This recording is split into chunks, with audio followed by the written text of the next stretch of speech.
ਵਾਹਿਗੁਰੂ ਜੀ ਕਾ ਖਾਲਸਾ ਵਾਹਿਗੁਰੂ ਜੀ ਕੀ Vaiguru ji ka khalsa, Vaiguru ji ki fateh. You can hear me okay? Fateh Yeah. What about me? Yeah, all good. So The lighting, I'm gonna everything is just, fine? yeah, everything's good from my side. We're going live. I'm just gonna share the YouTube link now on our social media channels, There you and go. then we will So get the just really question. quick before we get started, did you get my last note about my position or whatever? Yeah, Hanji, we're live There you right go. now. So yeah, Awesome. Okay. okay. Yeah, I've got all of that in front of me. Um, Let me just share the link, like I said, and then we can get the conversation going. How are you doing today? Yeah, you good? ਹਾਂਜੀ ਚੜ੍ਹਦੀ ਕਲਾ Just give me 1 second.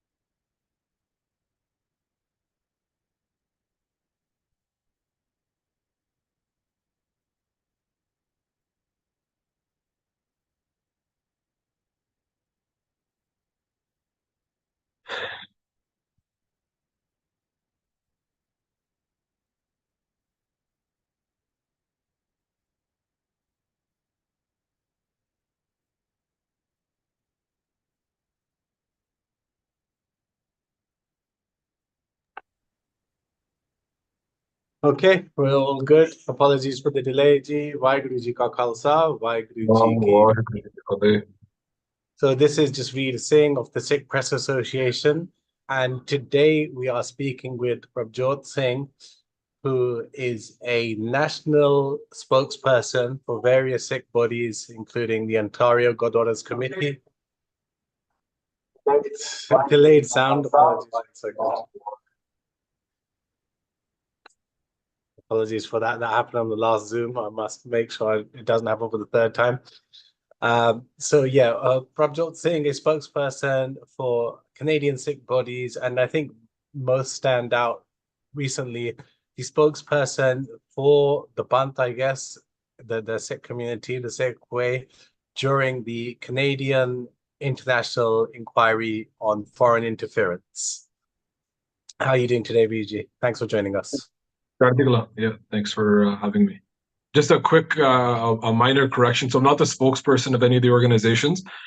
So there's 3 organizations that are participating in the foreign interference inquiry, OGC, BCGC, and WSO. So I was given the SEVA's legal counsel to represent the organizations as the lawyer at the commission. So you were you were involved in as part of the commission that were engaging with government representatives during the foreign interference inquiry. Let's start there. Let's start from the very top now. Tell us about the inquiry, and it's just concluded. They've just released their final report. What does that final report say? What does that tell us? So I think even before we go there, so it's not actually the final report. The inquiry and the commission are still kind of ongoing. What was released last Friday was the initial report from the first phase of the hearings. So just to kind of take a little bit of a step back and provide some broader context, I think over the last week, especially, but over the last year since the assassination of Bhai Hardeep Singh, there's been multiple kind of events and issues that have kind of been developing within the community and in Canada specifically around assassination and the transnational repression and what this means for kind of India-Canada ties. And at the same time, one kind of piece of that interaction and that relationship was the foreign interference inquiry that was established last fall. So with the inquiry itself, the terms of reference that were set by the government is to specifically look at foreign interference by foreign state and non-state actors and whether there was any interference in the past 2 federal elections. What information or what details and intelligence did intelligence and security agencies have, and how was that information passed along? And third is how government decision makers, government officials, how do they react and respond and kind of take action on the intelligence that was provided to them? So this first phase of the inquiry that we just saw wrap up a few weeks ago, or yeah, I think just about a month ago, was really looking at that fact-based portion of whether interference occurred in Canada's past two elections or not. So in the initial report that Justice Hogue released last Friday came to very clear conclusions, particularly, obviously, like, we're talking about India today.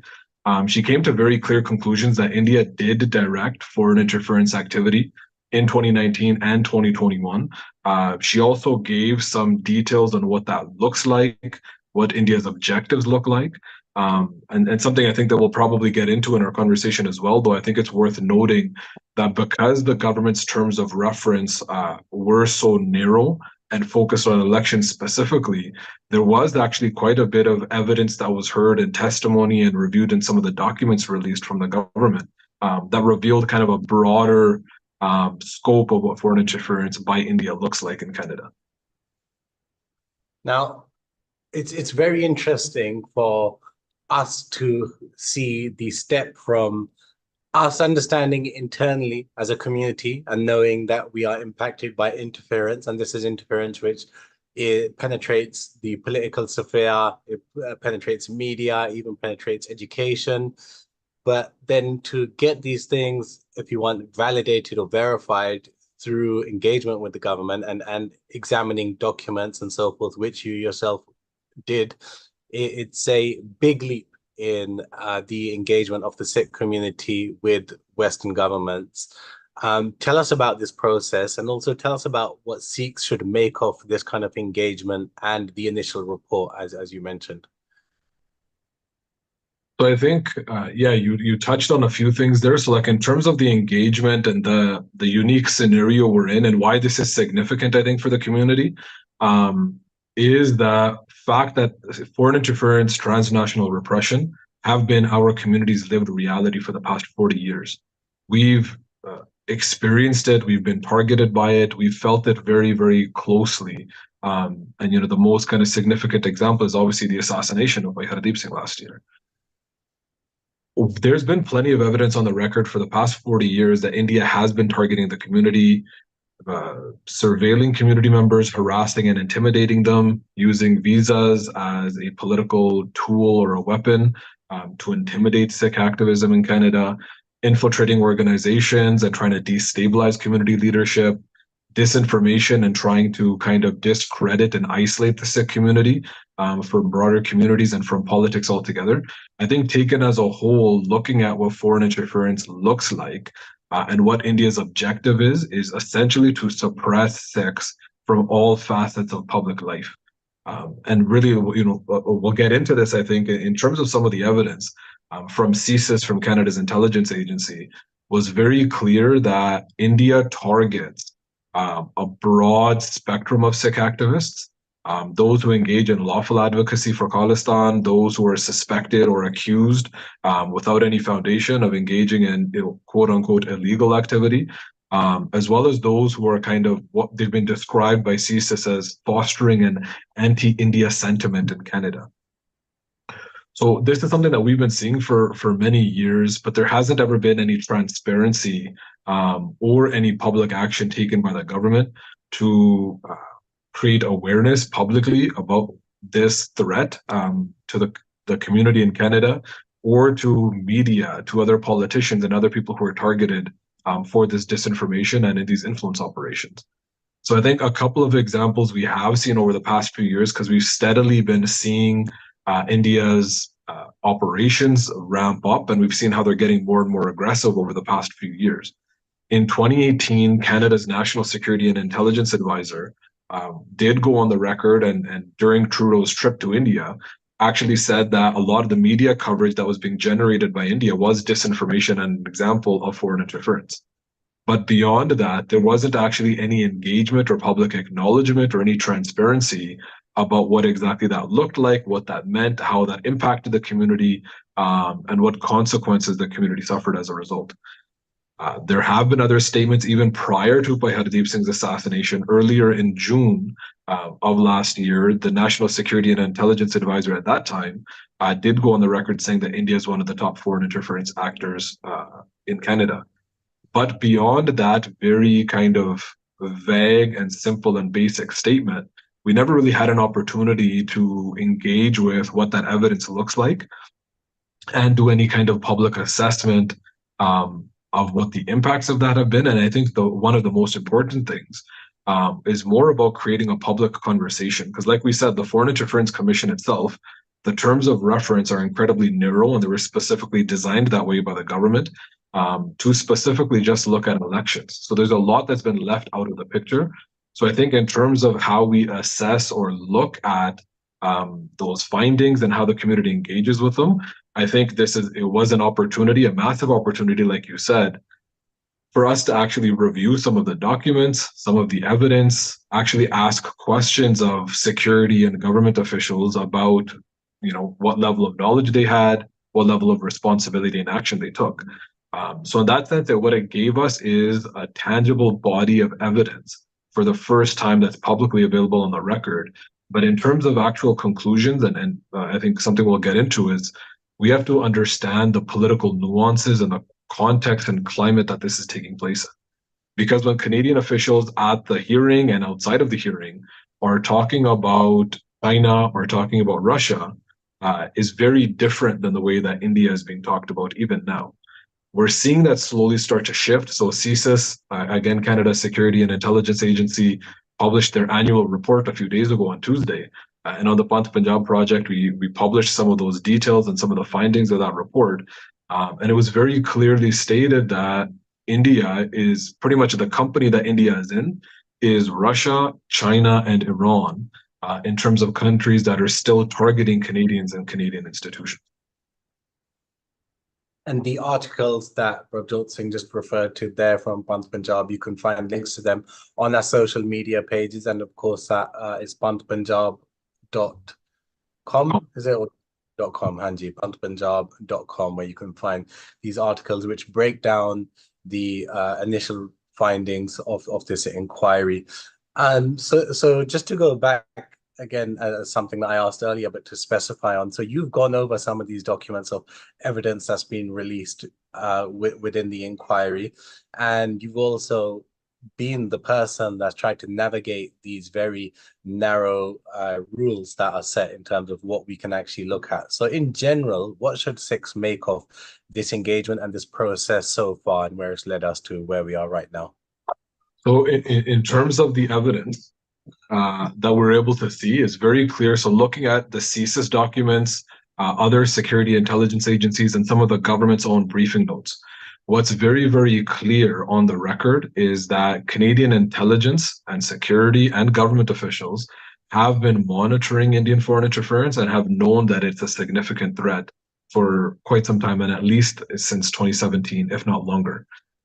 There's some information and documents that suggest that they've known that this has been happening for about 40 years, but because of redactions and the lack of public access to it, we're not able to delve into those details. But we know for sure that Canada has been monitoring Indian operations and activity since at least 2017. Looking at those documents, one thing that CSIS was very clear on, and then like I said, is that India is targeting members of the community who are what is considered, or what India considers as fostering anti-India sentiment. So what we're looking at is people who are critical of the Modi government, or even just the Indian government in general, folks who are critical of human rights violations in the region, community activists who are engaging in advocacy for Khalistan, and then there's this other kind of amorphous kind of categorization where India says that there's individuals engaged in illegal activity in the pursuit of Khalistan, for which there has been no actual prosecutions or any evidence actually presented. What that tells us, though, is that India is targeting all elements of Sikh kind of activism, advocacy, and even just community engagement in general. Because what we're looking at and what we see when you go through the evidence is that it's a lot of Sikh politicians and MPs, presumably, who are being targeted.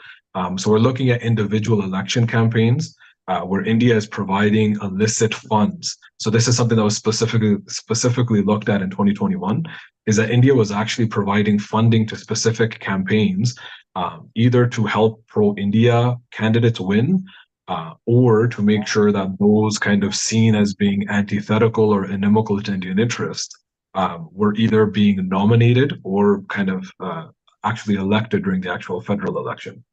So that kind of direct electoral interference, I think, was really significant and very, very clear and unequivocal on the record. The other piece, I think, that's much more sinister and that needs a lot more work and people to actually delve into a little bit more is understanding the nature of Indian disinformation that we're seeing in Canada. So if we look at specifically, like going back to that 2018 report, and it's not something that was engaged in at the commission as much, because the commission was specifically focused on electoral interference. But the broader context, when you look at elections, it's not literally just during those few weeks of the writ period when folks are campaigning or voting. There's, the entire electoral period and every kind of 5 years, the politics and public discourse, media coverage, public narrative, social media, all contribute to this kind of quote unquote democratic ecosystem that influences public opinions, political opinions, and people's political behaviors and decisions that are made as a result. So when you look at that 2018 report, it's redacted. You don't see a lot of the details. So that's one of those questions where there's a lot more transparency that's required, and you see these kind of conscious decisions made by the Canadian government to actually withhold important information from the public, presumably because of their pursuit or kind of foreign policy objectives and priorities, trying to strengthen ties with India. But what you're seeing is that India is consistently trying to amplify and disseminate this narrative about quote unquote Sikh extremism, that there are members of the community engaging in illegal activity. When in reality, when you actually investigate some of these details or kind of scratch beneath the surface, what you're seeing is that Indian intelligence and security agencies and diplomatic officials and government representatives are engaging simultaneously in clandestine, so like covert foreign influence and interference activities at the same time as their overt kind of public advocacy kind of initiatives.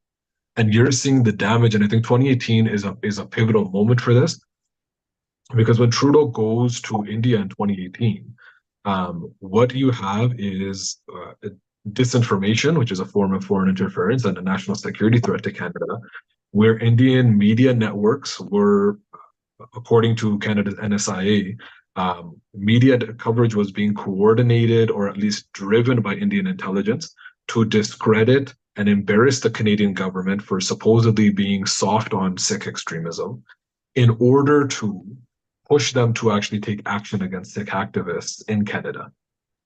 And so at the same time as that kind of disinformation and the foreign interference, you have India's official diplomatic representatives. For example, there was a story in the Globe and Mail that just came out a few days ago that India wouldn't let the Prime Minister's plane actually land in India until he agreed to meet with Captain Amrinder Singh, who then created this entire public kind of spectacle of handing over this dossier of 10 activists. So Hardeep Singh was on there. There's a number of other Sikh activists.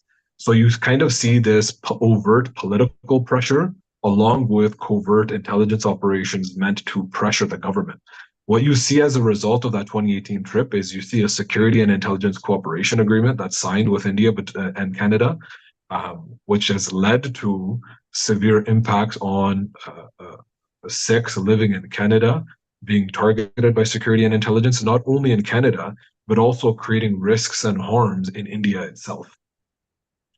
What you also see is a number of Sikh activists being put on the no-fly list so that they're not able to actually travel within Canada or outside. Obviously, if you can't get on a plane, you're not really going to get very far.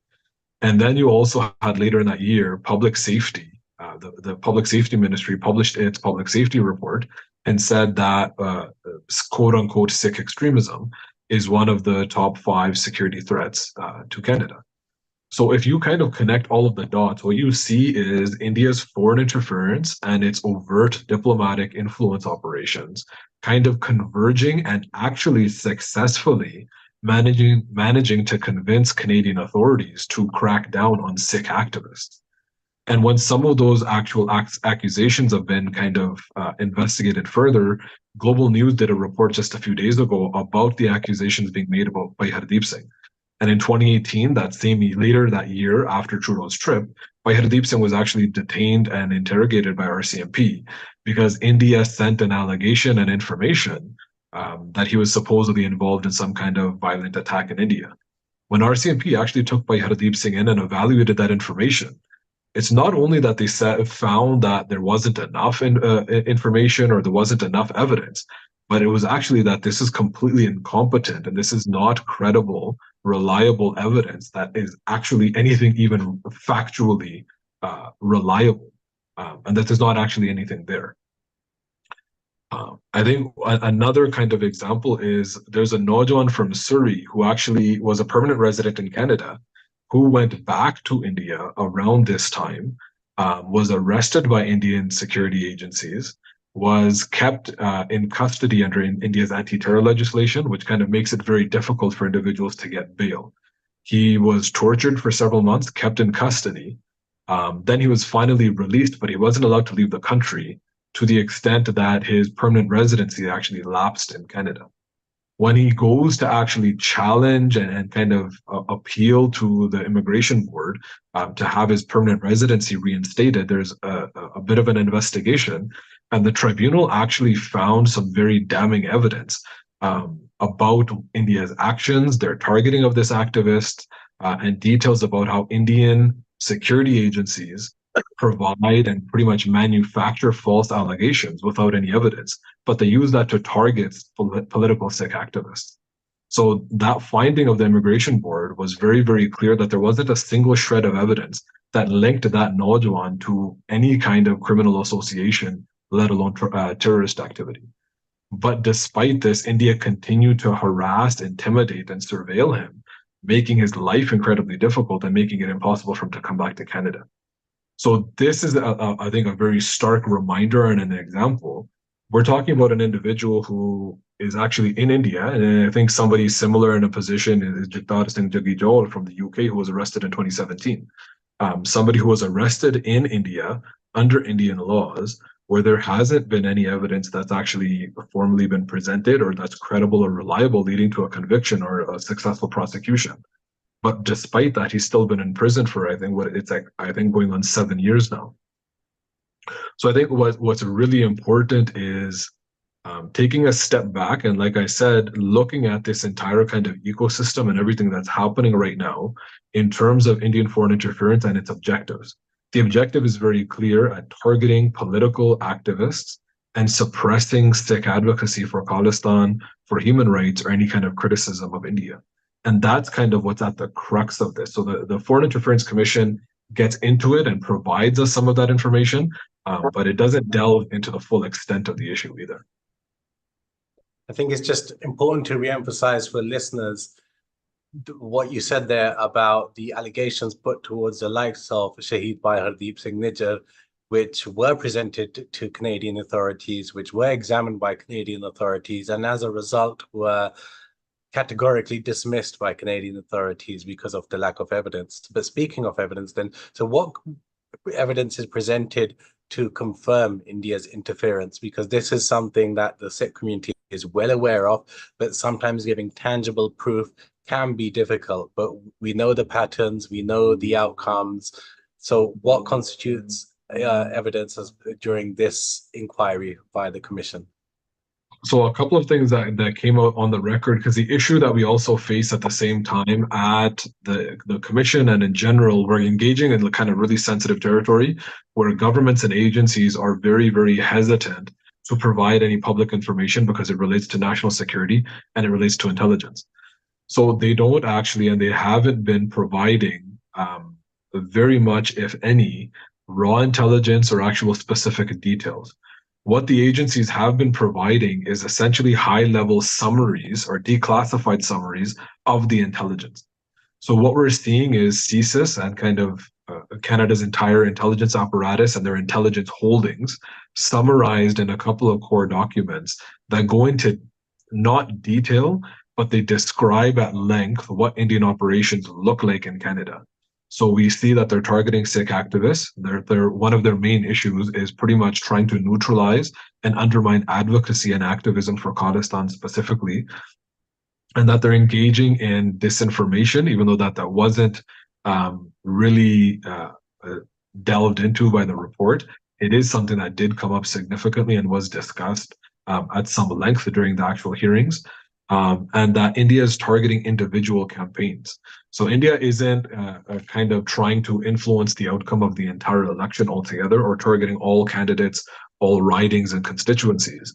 India is strategically targeting a number of kind of high stakes or high priority ridings where either they feel that they have a chance of electing somebody who's going to be pro-India, toe India's line, pursue and advocate for India's political interests and objectives, or at the very least targeting and opposing what's kind of considered anti-India candidates, which presumably is Sikh candidates who are seen to be sympathetic to Sikh issues. Because even if you, honestly, if you look at the lay of the land politically in Canada, you have MPs in all parties. I don't think anybody would really actually describe most, if any, of the MPs as Khalistani activists. But what we're seeing is that India is targeting pretty much any Sikh at any influential position or platform in public life. So anybody who asserts a Sikh identity or voices any kind of concerns or criticism about Indian policy, Indian human rights violations, that person, that individual, that candidate is targeted as being anti-India and then becomes a target of foreign interference.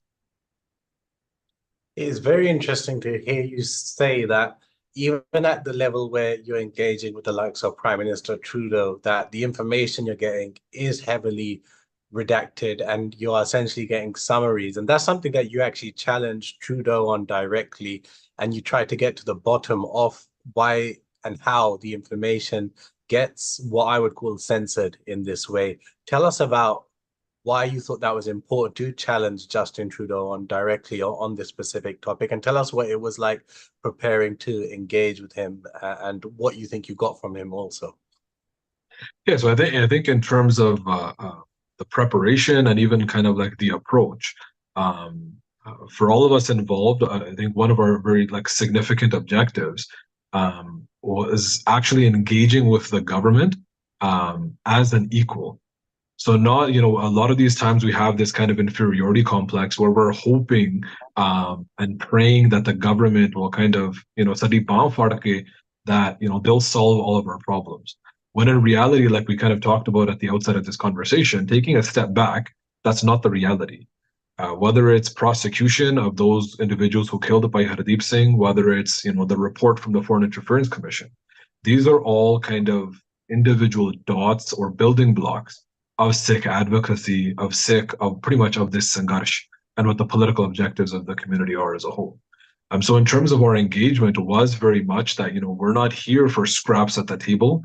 We're not here for a photo op or, just to be, we're happy to be in the room and that we get to be a part of the process. Our responsibility from the community was to try and ensure the maximum amount of transparency and ensure that the government was also held accountable for any lapses and mistakes that have led to incredibly grave harms to the community, including the assassination. So when we talk about the redactions, we talked about that 2018 report after the Prime Minister's trip to India. So that was one of the first public examples where foreign interference was actually discussed by a senior ranking intelligence officer in Canada. So the NSIA, who talked about foreign interference in 2018, is the senior most public servant or bureaucrat in Canada's intelligence apparatus. For somebody of his stature to be making a public statement and an allegation about Indian foreign interference is something that's incredibly serious and something that required a lot of transparency and some public discussion and conversation to unpack what happened. So Canada has a parliamentary committee that looks at national security and intelligence issues, which published the report in 2018. All of the findings that actually pertained to foreign interference were all completely redacted. So despite this being one of the most significant or important domestic and international issues in Canadian politics, there was no reckoning, there was no transparency, there were no answers about what actually happened here, how India targeted the community, and what consequences it resulted in. The report I specifically was asking Trudeau about is that same parliamentary committee's 2019 annual report.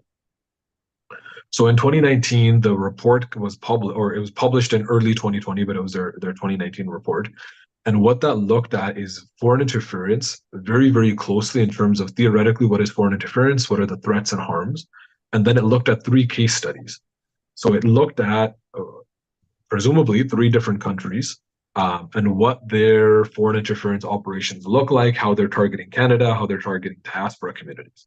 And in that report, China is named explicitly and details given about their foreign interference operations.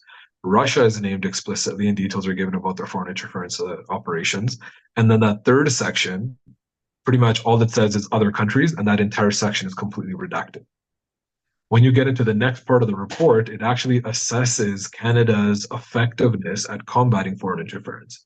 And so for me and for all of us participating, that was much more important and concerning than even just a description of Canadian foreign interference, because this is an opportunity for transparency to understand how Canadian agencies and government is actually responding to the threat. So again, in the Chinese example and the Russian example, there's details given about Canadian operations to combat, to undermine, and neutralize the threat of foreign interference from those countries. But again, in that third section, it's completely redacted. So for us, this is obviously a concern. And when that report was published, there were obviously, given the 2018 trip, the NSIA's comments, there's obviously conjecture and kind of strong educated guess or hypothesis that India was the country that was redacted, but there was no way for us to know because it was completely censored from public discourse and actually being disclosed publicly. Last year, there was a journalist, Sam Cooper, who reported on the unredacted version of the report. And when you get into the details of that report, it's actually like, it's very damning, actually, because it goes into considerable detail, naming the names of Indian officials operating in Canada under the guise of diplomats, Amarjit Singh in Vancouver and Parag Jain in Ottawa, who were believed to have been developing intelligence assets to engage in clandestine operations on behalf of India. So this is surveilling and infiltrating, destabilizing institutions. This is keeping an eye on activists, intimidating them, providing incentives to discourage them and dissuade them from their Sikh activism, including the use of visas. And there was also electoral interference that was being observed. So when CSIS notices all of this and seeing that this network is now kind of increasing in size, in efficacy, and in the aggressiveness of their operations, this is in 2017, I think roughly in the summer. CSIS wanted to engage in threat reduction measures to actually dismantle this network. But in order to proceed with that, they needed certain government approvals and permission. When CSIS approached the government, and there's a couple of different individuals that are named in that report, the government essentially says no. And what it seems like, based off of Sam Cooper's reporting, is that the reasons given were, number one, that Trudeau's trip is coming up and that any kind of significant action like this against India could pretty much mess up that trip. And number two, that India has been engaging in trade talks, particularly about exporting pulses and lentils from Saskatchewan to India, and that there were issues in that trade relationship. India was putting up certain obstacles that Canada was trying to overcome, and that taking this kind of action would pretty much, again, would tank those conversations similar to Trudeau's trip. And for that reason, CSIS was essentially advised not to do anything or significantly scale back their threat reduction measures. So what we see in fact, essentially, is that Canadian intelligence agencies observed very aggressive Indian foreign interference in Canada. They wanted to take action, but the government actually shut them down and allowed them to continue operating, presumably up to and until, and perhaps even after, by Hardeep Singh's assassination. So in that line of questioning with Trudeau, I think the significance was bringing onto the record and asking for some answers about why Canada chose to completely redact all information, because it wasn't just, there's one piece where redacting the portion pertaining to India pretty much hides a significant security threat to Canadians and specifically the Sikh community, and hiding that from public scrutiny, from public discourse.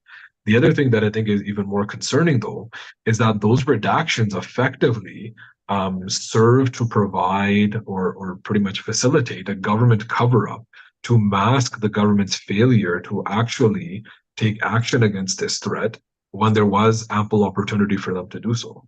And so, in that provision, so the National Security and Intelligence Community of Parliamentarians Act, Section 21 allows the Prime Minister to redact sections of any reports based on a couple of factors, and international relations is one of those factors. Security, intelligence, operations and stuff are obviously a part of those as well. International relations are a part of it as well. So I think what the belief, the hypothesis, and unless we actually get answers, there's no way for us to actually be reassured otherwise. But what it looks like on paper is that any mention of India was completely redacted altogether because Canada was pursuing closer ties with India. And as a result, these Indian intelligence networks got the path to continue operating and continue targeting the community in this country. It is very important for people listening to note that whilst there's a lot of praise being showered upon this government, Justin Trudeau's Liberal Party government, for where we are at now with examining foreign interference and specifically India's anti-Sikh transnational repression in Canada, the likes of yourself and the Sikh coalition that you're representing through that commission are very clear that the government has previously turned a blind eye, as you said, up to seemingly the assassination of by Hardeep Singh Nijjar, which we will get onto now. But before that, I just want to again clarify, if you could quickly, what did you actually make of Trudeau's answers then, and also any other answers given to you by the government officials you engaged with during that process? So I think when you watch that video, I think you can see very clearly the answers you would kind of expect from a politician. Unfortunately, rather than actually engaging in a transparent conversation and answering questions directly, especially considering the way that the commission is set up, participants get a very, very, very limited amount of time to actually question any of the witnesses.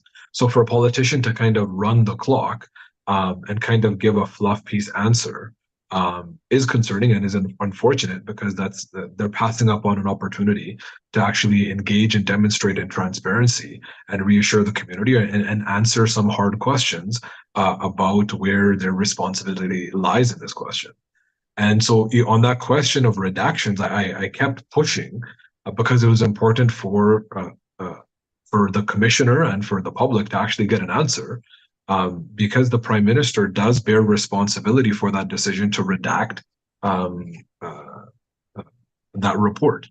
And so, just given time constraints, we weren't able to delve into it further. But in one of the statements that the Prime Minister gave to Commission Council, and it's up on the website and available for the public, the Prime Minister did acknowledge that the Prime Minister has the authority and ability to push back against suggestions for redaction when they believe that those suggestions are excessive.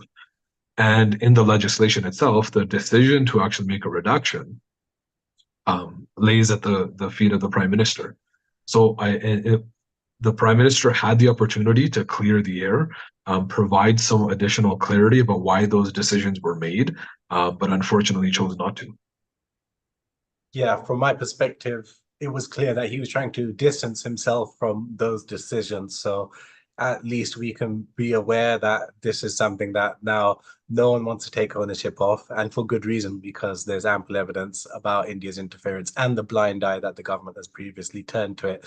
Now, if we move on to the assassination of Shaheed by Hardeep Singh Nijjar, what role specifically do you think it's played in getting us a footing in this inquiry, if you will? Because as you said previously, it focused on Iran, Russia, and China. And a personal anecdotal memory that I have is just a few days after the assassination of Shaheed Nijjar, I listened to a CBC radio report on the foreign interference inquiry, only focusing on Iran, Russia, and China.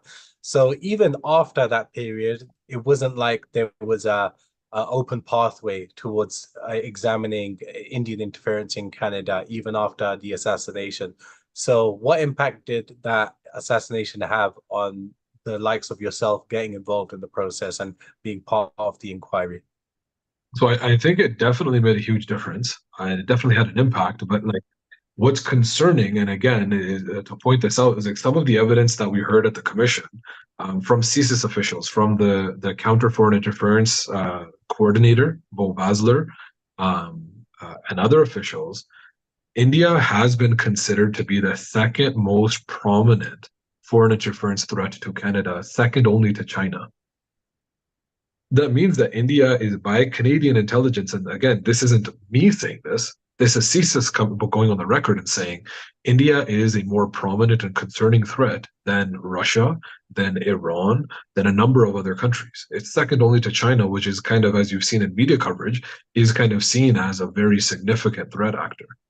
On top of that, as you mentioned, that you have the assassination of Hardeep Singh in June, and you have Trudeau's revelation, the public revelation in September at least, and obviously based on the reporting and the Canadian record of interactions with India prior to the announcement, Canada had that information and that intelligence before September as well.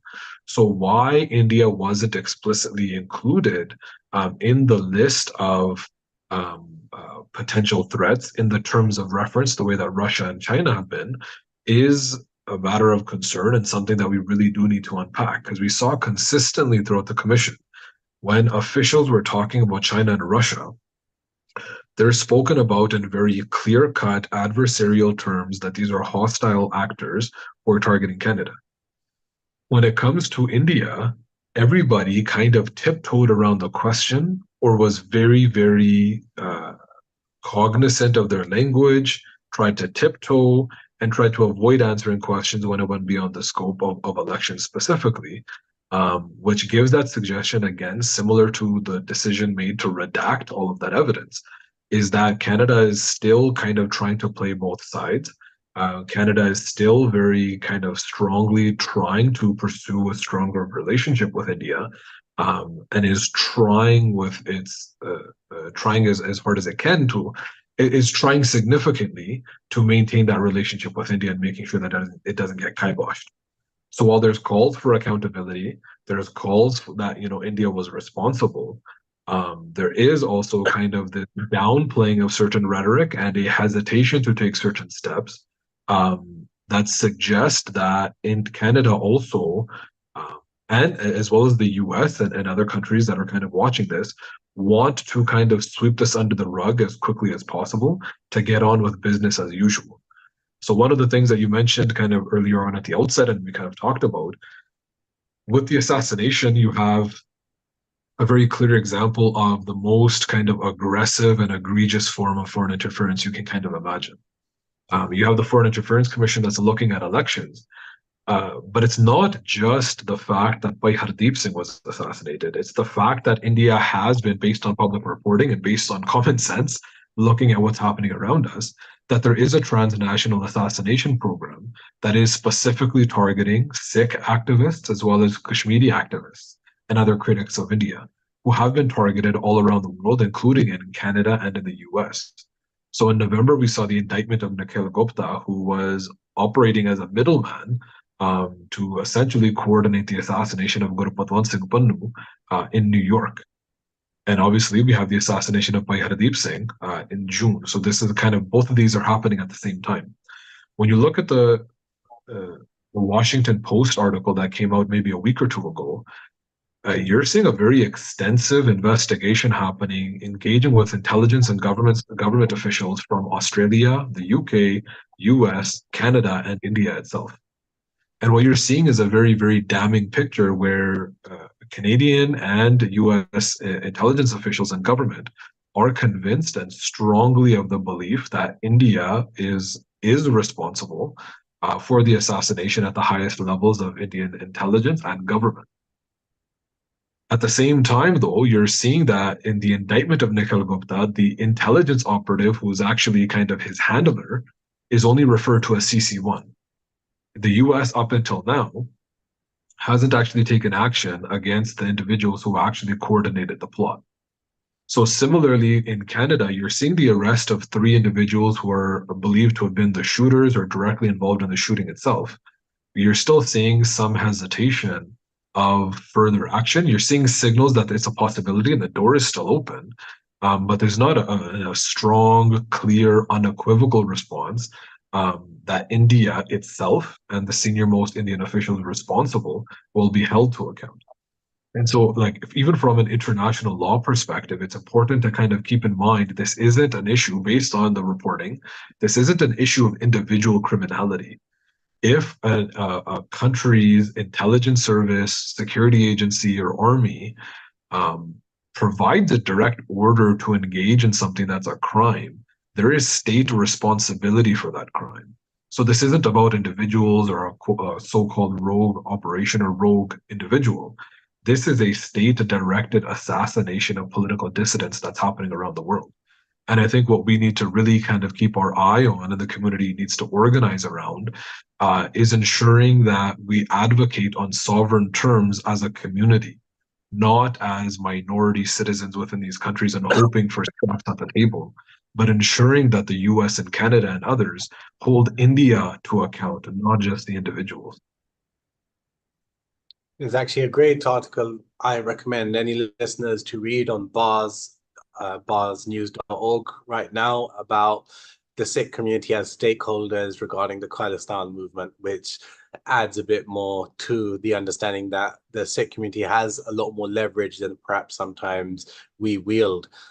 Just going back though to the specifically the assassination of Shaheed by Hardeep Singh Nijjar, did it then make the situation undeniable that allowed us the opportunity to engage with the foreign interference inquiry? Is that what happened, or was it pressure from the organizations which you mentioned before? How did it unfold to get us this place? Because from my perspective as well, the most prominent engagement in this foreign interference inquiry was from the Sikh community regarding India, and I think media reflects that too. Yeah, so I think it's hard to say. Obviously, by Hardeep Singh's assassination played a significant role in the public conversation in this country and bringing Indian foreign interference to light. Absolutely, I don't think that there's a doubt about that. But I'm very hesitant and wary of framing any of the developments that are happening right now as things that happened as a result of circumstance. And I think that's the most significant kind of point that I would make, and I'd like to emphasize that we're not kind of the beneficiaries of circumstance or chance, that this opportunity fell into our lap. We really have to understand, like you mentioned, that article about Sikhs are global stakeholders, not a 2% minority. I think readers, listeners, and whoever's watching this should check it out because I think it's really important for us to grapple with the context that this is happening in. We're not just a pawn on the chessboard. We're not just beneficiaries of circumstance. We are significant stakeholders in terms of the geopolitical kind of tensions and kind of rivalry competition that's happening in South Asia and in the broader world. So even looking at the assassination, for India to be at the point that it is, last year it was it had the presidency of the G20 for the entire year. It's projecting itself as this Vishav Guru, as being this guru of the entire world, and that it's not even a rising power, but that India is a global power. Even after the September revelations about India's role in the assassination, India's Foreign Affairs Minister Jaishankar goes to the UN General Assembly, and a significant portion of his opening statement revolves around the fact that India has arrived, it's a global power, and it has the right and authority to do things that other countries have been doing for decades. So for India to be in this position where it knows that these, G7 countries are trying to court and develop a relationship with India for a number of different strategic reasons, for it to risk those relationships by assassinating a Canadian citizen in Canada isn't something that it does just for the sake of domestic politics and that it's trying to activate its electoral base in India. Because when you look at the entire scene, The fact that there have been increasingly aggressive intelligence operations in Australia, where operatives have been kicked out of the country, in Germany, where operatives and assets have actually been prosecuted and sentenced for espionage and repressive activity, where Samantha Goyal, the previous chief of India's intelligence agency, was kicked out of the UK, where you have Pavan Kumar Adai, the raw official, the station chief in Canada, being kicked out of the country, and for a period of time, the US not having a raw official in the US either. These are clandestine operations that have been happening since at least 2020. In Canada's case, we know that they've been happening since at least 2017. So it's really, really important that we peel back the layers. The assassination didn't happen in a vacuum. It didn't happen out of chance. It didn't happen trying to appeal to Indian voters to support the BJP. What we're seeing is that India is increasingly being disturbed and concerned about the potent political force that Sikhs represent in the subcontinent and around the world. So when you look at India trying to consolidate its political project of turning India into a Hindu Rashtra, a Hindu nation, when you see India trying to solidify its grasp over the entire subcontinent and trying to kind of externalize that power through its foreign policy and its relationships. If you just look at the farmers' protest, the Kisan Morcha in 2020, 2021 specifically, you see one of the most significant, probably the only significant political defiance and resistance against the BJP RSS regime since it came into power in 2014. They've never had to reverse course like that. And when you look at when the farmers' protest was happening, Indian intelligence officials, government officials, military officials were very clear on the record and off the record that there were significant concerns and like menta and kind of requests of Modi to repeal the farmer laws. And because they said very clearly that if we continue to provoke Sikhs, if we engage in an open conflict with Sikhs at this point, we're not going to be able to withstand or survive it at this point. So what that tells us is that in the subcontinent, Sikhs are a massive political force because there's the political capital, the political will, the strength of the community is able to actually confront and combat Indian authoritarianism, that there's also a lot of soft power and a lot of influence within other oppressed groups that are actually drawn towards the Sikh community and have been engaging with the community for a very long time. That if anybody poses a threat to the BJP's aspirations, it's the Sikh community. When you look at the geostrategic positioning of Punjab in the region, kind of in terms of trade, if you want land routes in terms of a year-round trade route with Central Asia, with other parts of the world, that runs through Punjab. When you look at supply lines, if there's a conflict with China in the Oxai Chin or with Pakistan on the border, those supply lines run through Punjab. When you look at one of the most significant threats to India's global image and its ability to kind of engage in foreign relationships, Sikhs are seen as one of the biggest threats. So it's not this thing where this is a chance or circumstance where the assassination just happened at a whim. This is a part of a considerable campaign that's been running since 2020, when Bhai Harmeet Singh PhD was assassinated in January of that year. Then you have the assassination of Bhai Paramjit Singh Panjwad on May 6th, the assassination of Bhai Hardeep Singh on June 18th. So you have this coordinated campaign that's been running for a number of years. Obviously, the example of Guru Patwant Singh and a number of other activists around the world that have been targeted and are still facing live threats.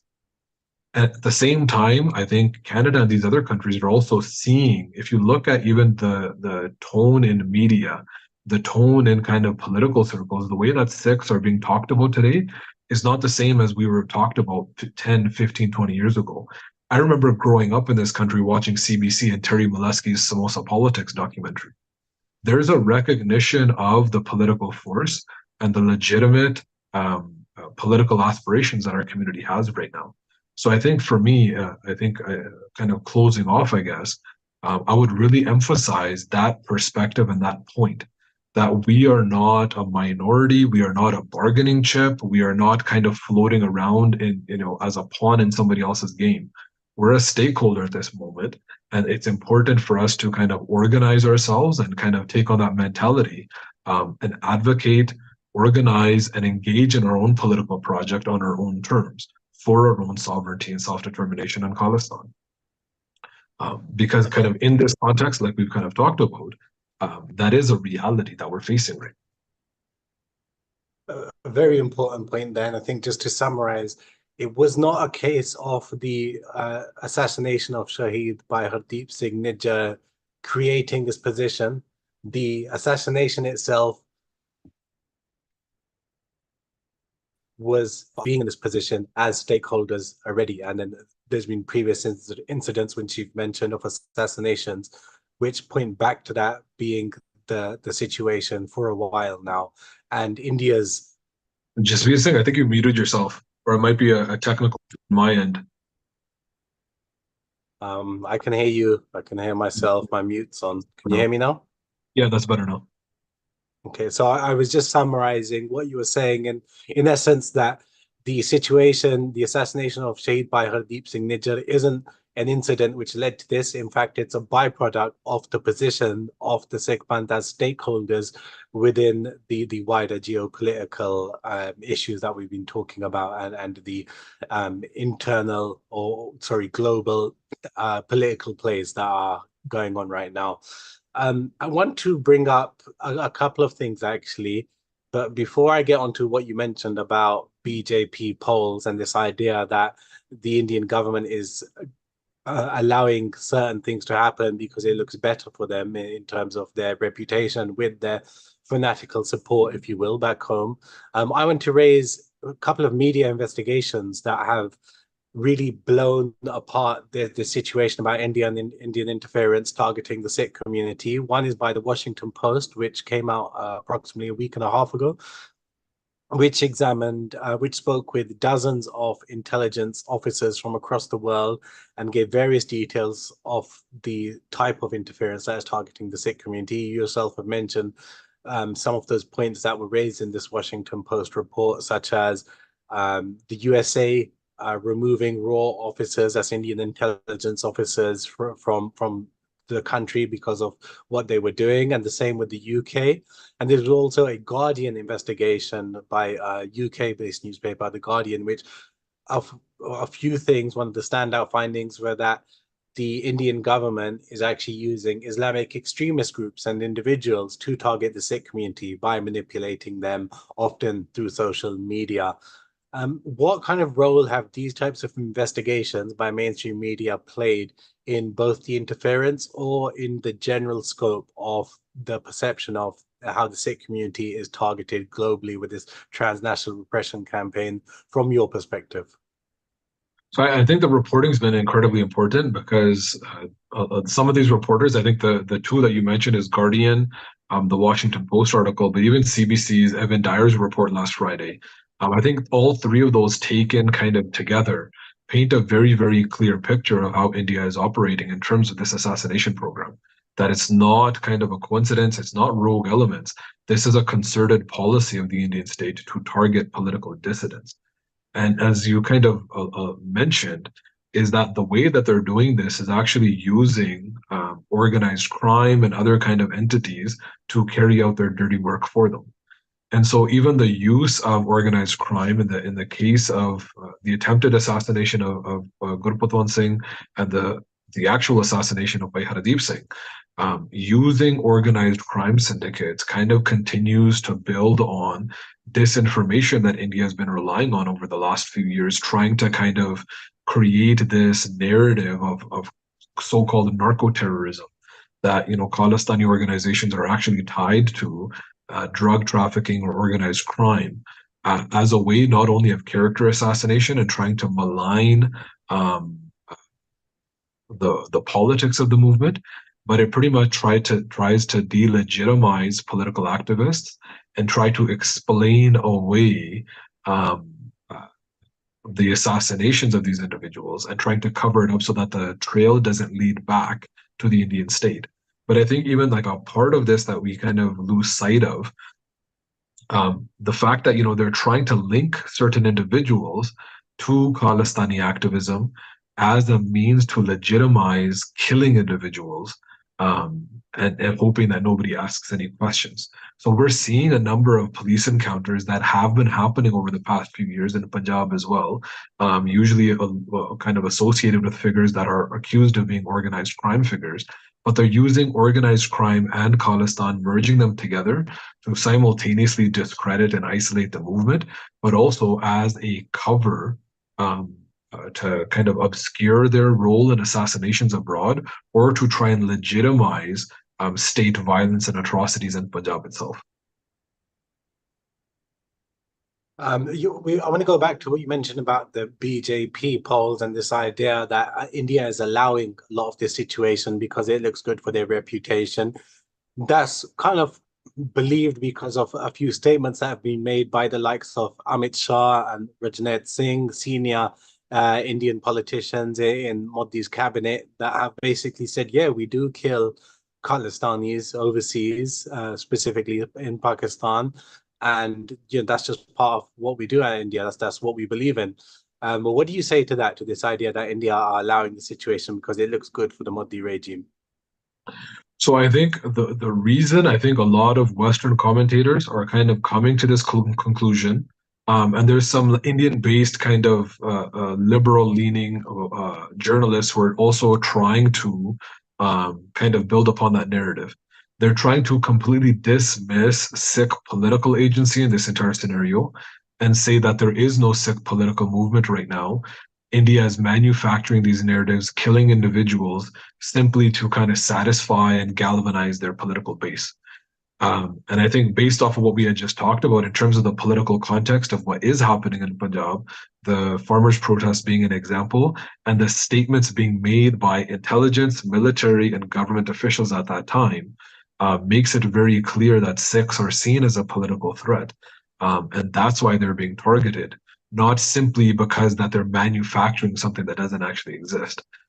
If you look at the BJP's strategy in terms of how they've been engaging with or trying to target the community over the past few years, they've been making a concerted effort to try and neutralize Khalistani activism and activists for a significant period of time. And so their political strategy isn't to engage in an open conflict with Sikhs. What their strategy has been is trying to demonize the community, and trying to use kind of rely on this kind of narrative of extremism and terrorism, but internally within Sikh groups is trying to foment internal strife, conflict, and fracturing of Sikh political representation in order to actually co-opt groups in Punjab and try to get their political foothold in Punjab. And then for those entities who are seen as completely resistant to this, is targeting them for violence. So I think these kind of broad sweeping statements that this is just being done for Indian elections is actually based on a complete ignorance of the realities and the ground realities of politics in Punjab and in the Sikh world.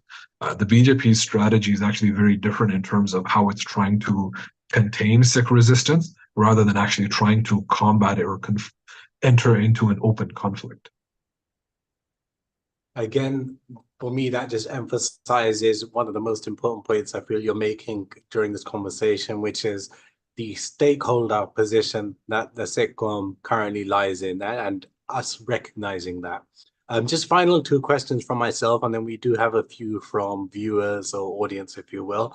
Final two questions from myself. Firstly, what does this whole situation, including our engagement, your engagement specifically, and the organizations, Canadian organizations engaged with Canada's foreign interference inquiry, what does it say about the Khalistan movement today in Canada and beyond? I think kind of just reiterating some of the things that we've already talked about, is that it is an absolute and undeniable reality. Bhai Hardeep Singh was assassinated, and a number of other Naujawan currently have a live kind of threat and target on their backs right now because of the strength and grassroots reality of the Khalistan movement and that political aspiration in Punjab and in the diaspora. And India is targeting these activists in the hopes of trying to eliminate them and kind of send a chill throughout rest of the community, so that they don't talk about this. So I think kind of very simply, I think I would kind of leave it at that, is that there is a resurgence. There is a very strong grassroots reality of Sikh discontent of unrest, of frustration, and an aspiration of something different. So you have a strong political aspiration for Khalistan that's very, very widespread and common amongst Sikhs around the world. If you look at Nagar Kirtans across the country that are broad representations of the entire community, with the entire community kind of participating, there is a very, very clear and significant undertone supporting the politics of Khalistan. And you see that in the imagery, in the slogans, in the rhetoric, in the language, in the content and topics of what's being discussed. Uh, Pretty much the leaders of all three major political parties in Canada were in Toronto for the Nagar Kirtan a few weeks ago. There's Khalistan flags waving in the background. There's Khalistan Nare. There's speeches about Khalistan at the same stage that these political leaders are standing on. India tried to kind of kick up a fuss, but this is a legitimate, widespread, well-supported political movement. And even within segments of the community who aren't maybe outspoken or overtly Khalistani, there's a very, very strong sentiment for Sikh sovereignty and self-determination in any form, even within members of the community who don't voice it in the same ways. Okay, final question from myself then. What should Sikhs expect going forward, both from the foreign interference inquiry and around the situations in general, the way the USA and Canada specifically are pursuing prosecution of individuals participating in anti-Sikh transnational repression? So I think again, I would lean in on the earlier comments, and part of the conversation we talked about is not just that the Sikhs are a significant stakeholder. We're not just a minority community, but it's not even just because of that positioning. It's recognizing that we have agency, and everything that's happened and kind of developed over the past year, 2 years, 5 years, didn't happen to us. It's been a result of the grueling work and seva by Naujawan all around this world, all around the world, that's been happening consistently day and night in Punjab and in the diaspora to raise awareness, have conversations, and create, making Khalistan mainstream again, and kind of empowering people and emboldening people to feel safe to say Khalistan out loud again, to organize our communities and engage in political Panthic organizing on our own autonomous and sovereign terms, again in Punjab and in the diaspora. The organizations engaging in the Foreign Interference Commission, not as entities hoping for scraps from the table, or like the way we've engaged in politics for a very long time is hoping that we should become members of political parties, become MPs, and that is a Sikh representative. When that's not actually the case, that's a Canadian representative who might look like us, might share some values, but they're a Canadian representative. None of them, no MP, no MLA, no city councillor, no mayor, in any city or country is a Sikh representative. They're a representative of their political constituency, and they may happen to identify or practice Sikhi in some sense. Sikh representation, Sikh leadership is rooted and based in the Panth and the Panth's own sovereign institutions. So kind of in terms of next steps and where we go from here, my benti or my kind of priority or focus is to lean into that work of organizing our community, building our own autonomous and independent institutions that build Sikh political power from the grassroots and engage on the basis of equals. So yeah, I think I'd leave it at that. Thank you. There's a couple of questions from the audience. If you want to very quickly jump on, if you spend 5 minutes on that, if that's all right. You actually just answered one about the question was, why aren't our Canadian Sikh MPs doing more? And I think you just answered that yourself, so we'll leave that one. But a couple from our UK-based audience, which I'll merge into one. Why do you think the UK has been more silent on this, especially given the situation around Bhai Avtar Singh Khanda? So I think, again, it's the same reason that all of these countries, including the US and Canada, they're pretty much, you can put them on a spectrum. Some have been a little bit more outspoken and some less so. Putting them on the spectrum, the UK is obviously the most hostile to Sikh interests and the one that's trying the hardest to cozy up to India. There's a number of different factors, the political parties, the personalities of those individuals, the economic interests and ties and relationships that exist. But all three of these countries, like when you look at the Washington Post article, it's very clear that the U.S. administration has made conscious decisions throughout the process of Nikhil Gupta's prosecution to target him and kind of almost leave him as a scapegoat. And I would argue that even the media leaks and these publication of these stories in the Washington Post are kind of a strategic outlet to let India know that, we have all this information, we could kind of go to this full extent, but they're making a conscious decision not to pursue Vikram Yadav, Nikhil Gupta's handler, as reported in the Washington Post, not to go after Samant Goyal, who is the chief of RAW, would have overseen and authorized or directed this operation. In Canada, like I said, we've seen the arrest of these three individuals. At this point in time, we haven't seen any actual arrests or kind of identification of the Indian officials that directed these three to engage in this operation. And so the explanation for all three is the fact that they're trying to maintain or build their relationship with India.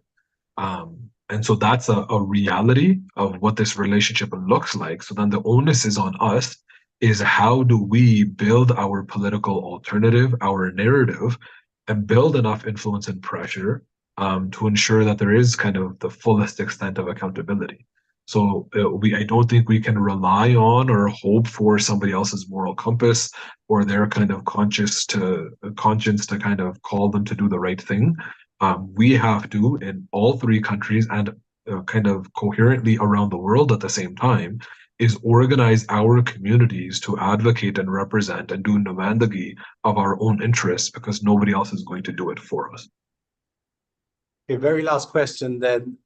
If Justin Trudeau won't answer your questions properly, what is the point of being involved in this foreign interference inquiry? Because number one, if we didn't actually get involved, we wouldn't have had any of the evidence that we now have on the public record, from CSIS documents to documents from other intelligence agencies to ministerial briefings and other government acknowledgements. The documents didn't come onto the public record automatically. It's because the Sevadars involved within these Sikh organizations that participated reviewed the documents, found them, and took the initiative to bring them onto the public record. If we didn't engage in that process, there's a high likelihood that India wouldn't have even been mentioned, especially not to the extent of the findings that were made in the report. So I think, there definitely should be some skepticism, and I think it should be very clear from everything we've talked about. I have no hopes or aspirations necessarily that the Foreign Interference Commission is going to be the solution to all of our problems. It's a stepping stone and a mechanism. It's not a solution. It's an opportunity for us to gather evidence, bring it onto the political record, but also engage in like setting the public narrative. The amount of media conversations and public conversations around India have significantly shifted, and I would suggest that a significant reason for that has been the findings and the questions that have been raised at the commission. Thank you so much for your time, Prabhjot Singh. I think we'll leave it there. And along with thanking you for your participation in this interview, I think it's important that we recognize the effort that you yourself and the Sangha that you're with have put in to take Sikh engagement with Western governments to a different sphere this year, in the last year or two, you could say. And that's coming from somebody that has studied it for the last 10 years approximately. So a huge well done and congratulations for that. And thank you so much for your seva in general. I do encourage any of our listeners who want to know more about anti-Sikh foreign interference in Canada and beyond to read the Pant Punjab articles. And if there's anything else you want to mention for them to check out, or where they can hear more from you, Prabhjot Singh. I think Pant Punjab project is where I think you'd find a lot of the details and kind of analysis around this, along with the Khalistan Center. And the Ontario Gurdwaras Committee and BC Gurdwaras Council has also published a report on Indian foreign interference that's available online on the OGC website as well. So once again, thank you so much for your participation and all your seva. It's been great hearing from you, and I'm sure we'll speak again soon. जी वाहिगुरु जी का खालसा वाहिगुरु जी की वाह, फतेह।